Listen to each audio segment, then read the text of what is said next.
2015 ജനുവരിയിലാണ് ഗവേഷണത്തിനായി ശരത്ത് കേരള സർവകലാശാലയിലെത്തുന്നത്. സ്വവർഗാനുരാഗത്തിൻ്റെ മാനസികവും സാമൂഹികവുമായ തലങ്ങൾ എന്ന വിഷയമാണ് ഗവേഷണത്തിനായി തിരഞ്ഞെടുത്തത്. ഗവേഷണം തുടങ്ങാൻ എത്തിക്സ് കമ്മിറ്റിയുടെ അംഗീകാരം വേണം.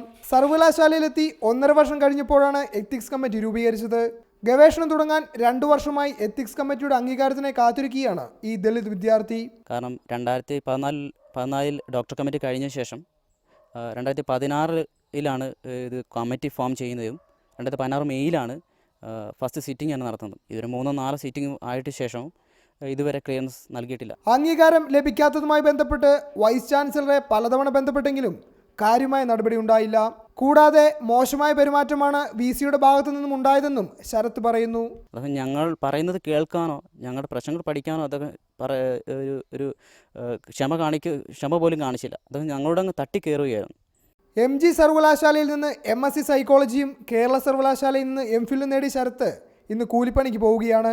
ഡോക്ടറേറ്റ് നേടുക എന്ന ശരത്തിൻ്റെ സ്വപ്നമാണ് അധികൃതരുടെ അനാസ്ഥ മൂലം ഇല്ലാതാകുന്നത്. 22 ഗവേഷണ വിദ്യാർത്ഥികളാണ് ശരത്തിനെ പോലെ കമ്മിറ്റിയുടെ അംഗീകാരത്തിനായി കാത്തിരിക്കുന്നത്.